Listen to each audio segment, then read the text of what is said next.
Shalom. All praise, honor, and glory going to Yahweh Shemi Al-Shai, Bashim Kakodash, double honors to the elders and apostles of the great millstone. Salutations to all your arguments out there pushing this truth with all honesty and sincerity. Shalom to you, very few sisters out there listening and learning. This is your brother Nayap, and I'm back with a news update. This news update was supposed to go up about 1 o'clock in the morning, but it didn't. Piss. But anyway, it's for fair use, and for educational purposes only. Again, fair use, for educational purposes only. This is not for any kinds of monetary gain.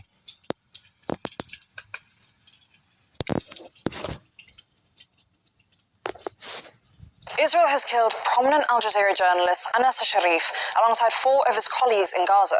We verified footage of the aftermath of an Israeli airstrike that hit a tent, killing 7 people near a Shifa hospital in Gaza City. Al Jazeera said Mohammed Kreika, along with cameraman Ibrahim Zahir, Mohammed Nofal, and Mu'min Aliwa, were in a tent for journalists at the hospital's main gate when it was struck. It also said Mohammed Al-Khaldi, a local freelance journalist, was reported killed. The Israeli military alleged that Anas Sharif was the head of a Hamas cell, but Al Jazeera's managing editor, Mohammed Muawad, rejected the Israeli allegation and told the BBC Sharif was doing one thing. He was reporting and giving voice to the voiceless inside the city of Gaza. According to the Committee to Protect Journalists, 192 journalists have been killed since October the 7th, 2023. At least 184 of those journalists were Palestinians killed by Israel, although we haven't independently verified this. UN experts have called this war one of the deadliest conflicts of journalists in recent history. In this latest incident, Israel have accused Anas Sharif of being the head of a Hamas cell and posted these Israeli military-made graphics.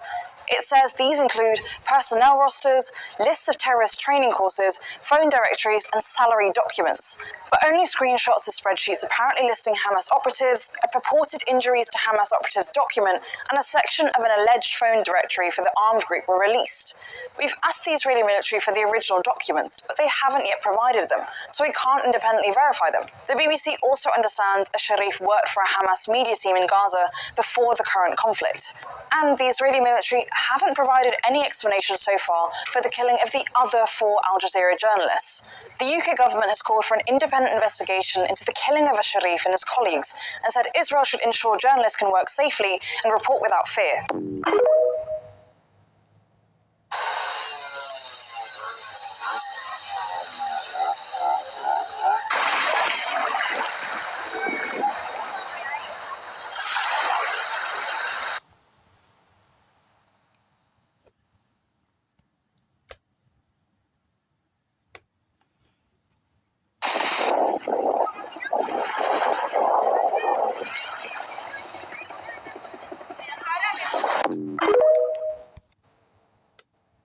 This just in, out of Georgia, MAGA church deacon Jeff Heflin has just pleaded guilty for child sex crimes. Shows on a website him selling child clothing, child hats, all types of different things. Hasn't showed too much info how many counts or what the counts exactly for, but the big news is that he's going down for a child sex crime. If people know him, he was a big promoter and backer of Trump. Something he would always have signs of I love MAGA, always had big MAGA signs. And like I said, he was the deacon of this big MAGA church in Georgia. And that was just the latest, as they're stating there in local news in Georgia, that he was just arrested for child sex crimes. Like I said, I don't know too much detail yet, but once I get some more, I'll make sure I upload it soon and give you all the latest news.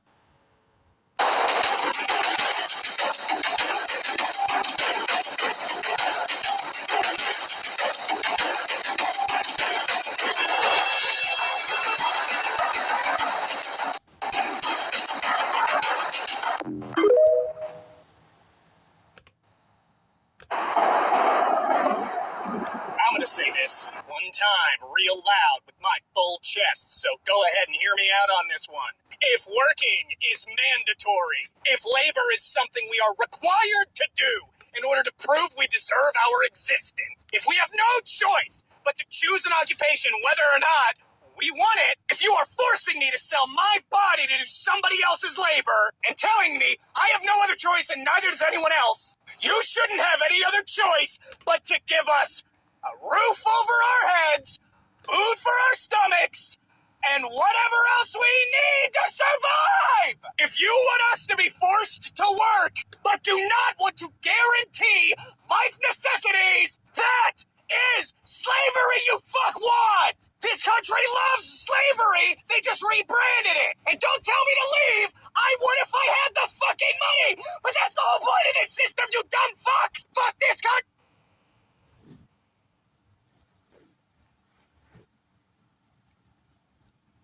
We have breaking news right now. The Trump administration is considering creating a, quote, military reaction force of military National Guard members that could be deployed and on standby within 1 hour of a protest breaking out. This is a significant development. It's not final, according to the Washington Post, but the Post has reviewed Pentagon documents, which shows that it is now under consideration. This is serious news because now, according to the Washington Post, this could be one of the largest National Guard missions we've ever seen, with military members literally on standby, prepared to deploy within an hour. Creating this military force to target civil unrest in a lot of ways is a way for Trump to target protests, specifically protests like the No Kings Day, the protests we saw in Los Angeles, protests I saw yesterday in Washington, D.C. Like I said, this Washington Post is reporting that no final green light has been given, but it is under serious consideration right now in the Pentagon.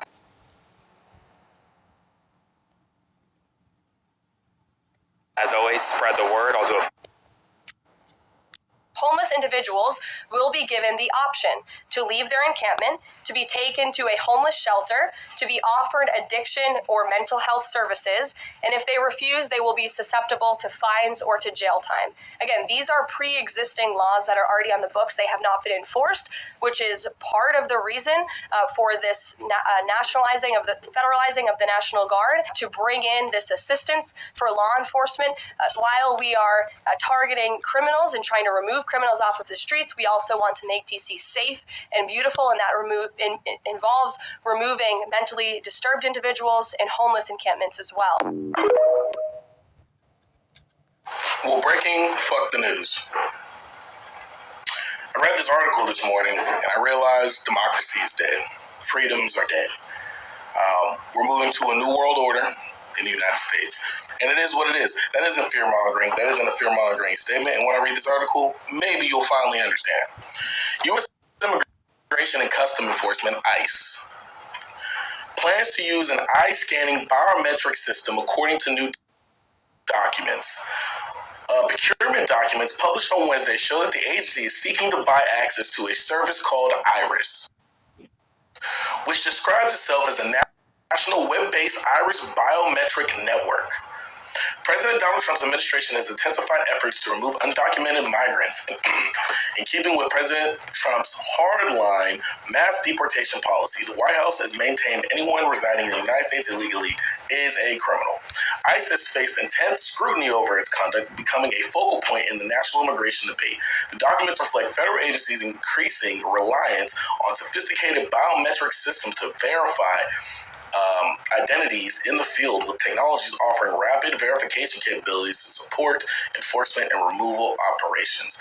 Newly released procurement documents show that ICE was in process of acquiring mobile iris scanning devices from B12 Technologies, a tech firm in Massachusetts. Its flagship product, the Mobile Offender Recognition Information System, known as Morris, and the Inmate Identification and Recognition System called IRIS, are intended to help ICE enforcement and removal operations unit verify the identities of individuals in custody and those encountered during enforcement actions. Everybody, I'm going to break this down to you as simple as possible, what I just read. Okay, clearly we're in the 21st century, clearly AI is a thing, clearly technology is rapidly advancing. The ICE is planning on using a part of the budget to purchase from this company a way that will scan, let's not say immigrants, everybody, to scan your eye when you get arrested to identify you within seconds, to identify who you are, where you're from, where you live, where you've been, where you've gone, and what you're doing. We already know that, like, Walmart has facial recognition. Like, you steal from Walmart and you walk into Walmart, they scan your face and they'll know how much you stole, how many times you've been to the store, and all that. It's like that in everyday life. We are moving towards a futuristic dictatorship. This is going to send ripples. So they made 14-year-old marriage legal in 4 states: Cali, Mississippi, New Mexico, and Oklahoma. And it's crazy because they can get married at a younger age than that. All I'm saying is if I vacate to one of these states, please don't let me and my homeboy see y'all. Because not only is that weird, it's just like that's opening doors for other states to do the same thing. Like, bro, that's middle school. And yes, it's under certain circumstances and require approval. But what if the parents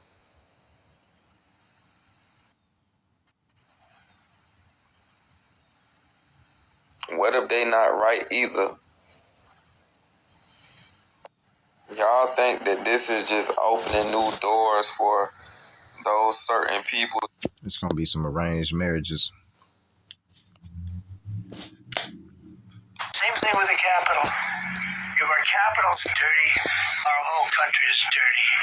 And It's more black people in the capital, basically Washington D.C., than it is any other nation of people. Well, Negroes, all right, so-called Negroes. That's excluding the Latinos and natives. You know, it's just that the Southern tribes ruling a lot in Washington D.C.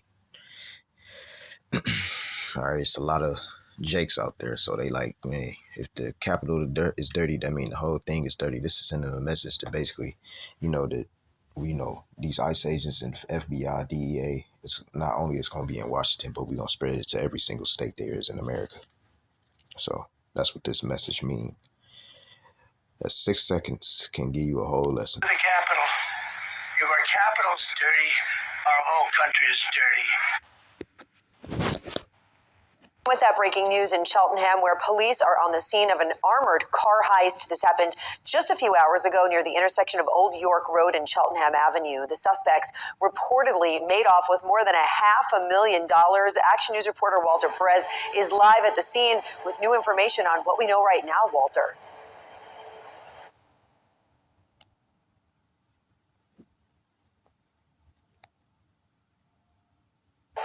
That's right, Alicia. The Brinks truck involved has just been removed by investigators, and those investigators believe that this armored car heist might be linked to other previous armored car heists across the region over the past several weeks and months. Joining me live right now is Lieutenant Andy Snyder from the Cheltenham Police Department. And Lieutenant, what can you tell me about what happened here at 10:30 this morning?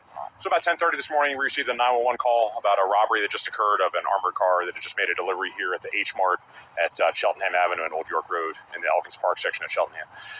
The delivery driver, armored car driver, stated that she had exited the vehicle, was approached by 2 men. One was armed with an AK-style rifle, the other with a handgun. They ordered her to turn over her weapon and then took about between $700,000 to $800,000 in cash from the armored car. That vehicle then fled westbound on Cheltenham Avenue into Philadelphia.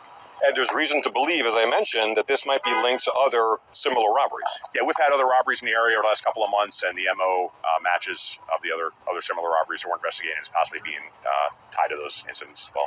Do we have a description of the vehicle involved, and was there any video? Yeah, so we're looking for a black Acura TLX, 4-door with tinted windows, and we are still obtaining video from both the armored car itself as well as from the shopping center here of the suspects as well as the vehicle. Anybody injured? There were no injuries. Fortunately, there were no shots fired. Nobody was injured, and In Washington, D.C., homicides are down 32%, robberies are down 39%, armed carjackings are down 53%, assaults with a dangerous weapon are down 27%. In Washington, D.C., the rates of burglaries and assaults with a dangerous weapon are at their lowest point in 30 years. Nevertheless, because he's so tough on crime, President Trump today deployed hundreds of National Guardsmen and women into Washington, D.C. Send the U.S. military to become the police force in Washington, D.C. The lead in the Washington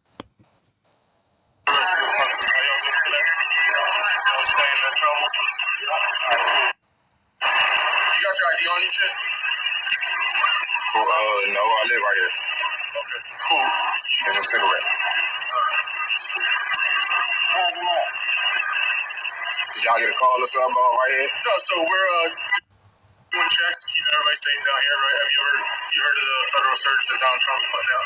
No. Right? You don't follow like O3, anything like that people are putting up? Right, so yeah, Trump's got all federal agencies kind of coming together, 7 days going out, trying to stop the violent crime, all kind of stuff. So we're out here contacting people, talking to them, right?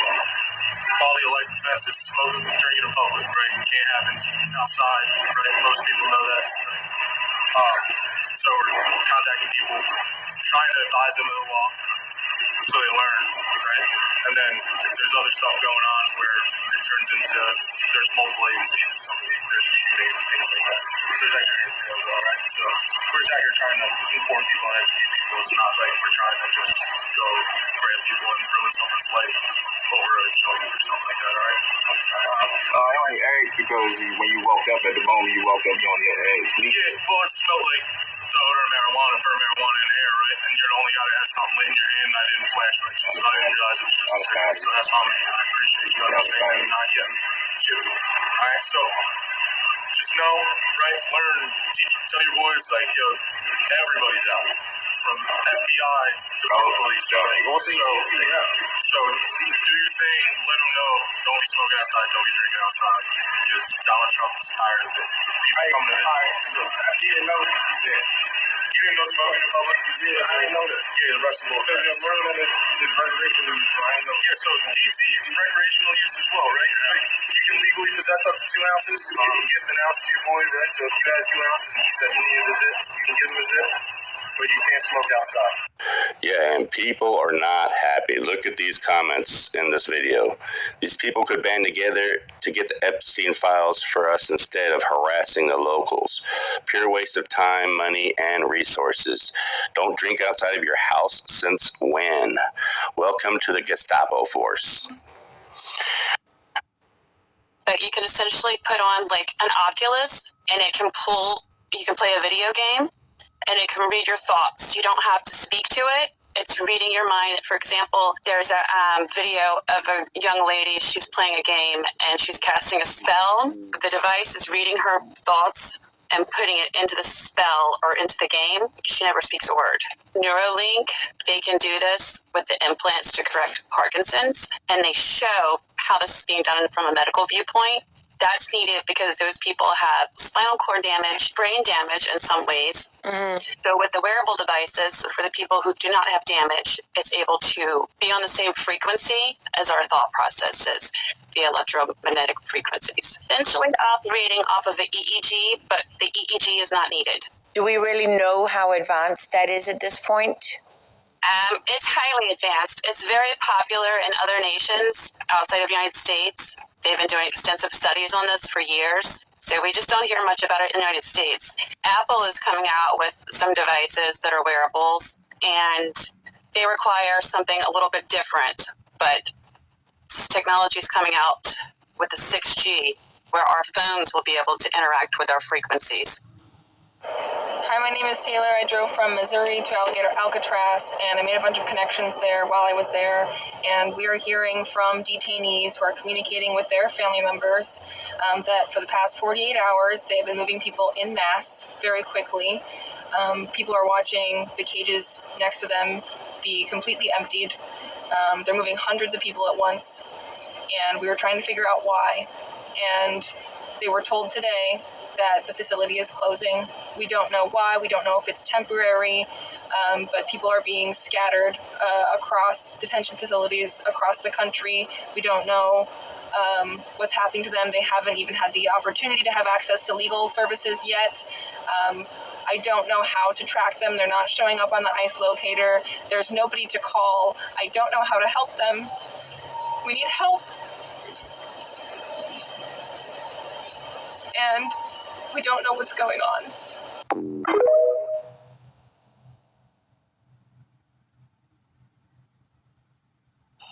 Right now is August 12th, approximately 22:35.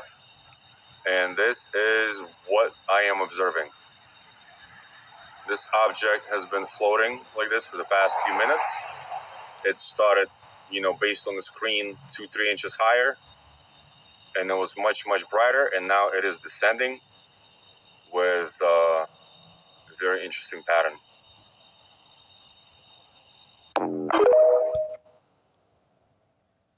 Dramatic dashcam video of a massive lightning strike in South Carolina. Watch that again. A fireball erupts on the left, appearing to ignite power lines on the right, knocking out electricity and delaying traffic in Mount Pleasant, say police. Dramatic dashcam video of a massive lightning strike in South Carolina. Watch that again. A fireball erupts on the left, appearing to ignite power lines on the right, knocking out electricity and delaying traffic in Mount Pleasant, say police. Dramatic dashcam video of a massive lightning strike in South Carolina. Watch that again. A fireball erupts on the left, appearing to ignite power lines on the right, knocking out electricity and delaying traffic in Mount Pleasant, say police. Dramatic dashcam video of a massive...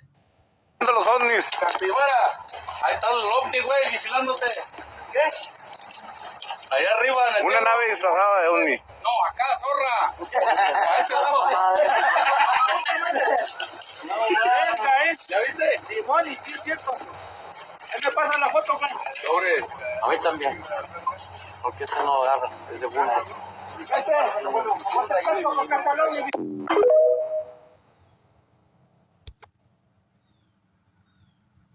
Breaking news. Florida Governor DeSantis, ICE, and Department of Homeland officials are covering up a mystery illness at Alligator Alcatraz. What? Yes, there appear to be detainees that are getting sick, many of them with a mystery illness. It's been reported through various individuals that are there, and here is the latest info that I have. A Venezuelan detainee, Luis Rivas Velasquez, was taken there, detained. He's 38 years old, in perfect health. And he started complaining for 2 days that he was having trouble breathing.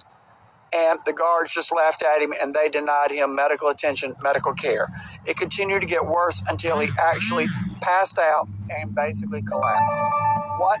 Yes, he passed out and collapsed after asking for medical care. And then he was taken on to Kendall Hospital in Kendall, which is southwest Miami, and he was treated there for some type of respiratory illness that has been reported. But the Alligator Alcatraz officials, whether it was under Governor DeSantis' control, under ICE, or under Department of Homeland Security, we don't know, took the medical records. There are many people that are complaining of being ill and not being able to see doctors, and with similar problems. What are they covering up is what is going on. This has been released from the McEntee law firm because they were later contacted by Luis, and they got the information from him. They've requested the medical records, but are being denied the medical records, it appears. No one wants to release medical records of what actually is going on other than supposedly some type of respiratory illness from an infection. From what? From what? What is causing people to get an infection or whatever else it is there that they're refusing? All right, well, breaking fuck the news. Good morning. It is being reported that unemployment surged to 62,075 in the month of July, the highest it's ever been since the pandemic. For the reasons why unemployment is so high, you kind of guessed it. Yeah, federal layoffs. And the second reason is going to shock the shit out of you because it shocked the shit out of me. AI displacement. Yeah, people are losing their jobs because corporations are now using AI for like tech jobs because they no longer need people. Welcome to the 21st century.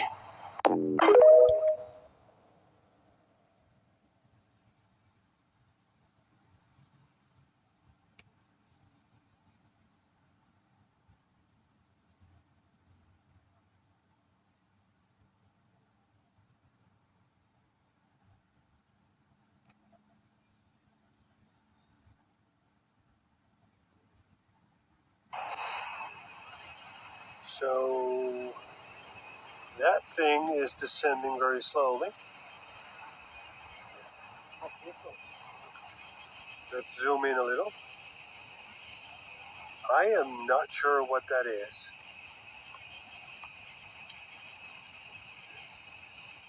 But it is definitely coming down. Yo, that's crazy. What the hell is that?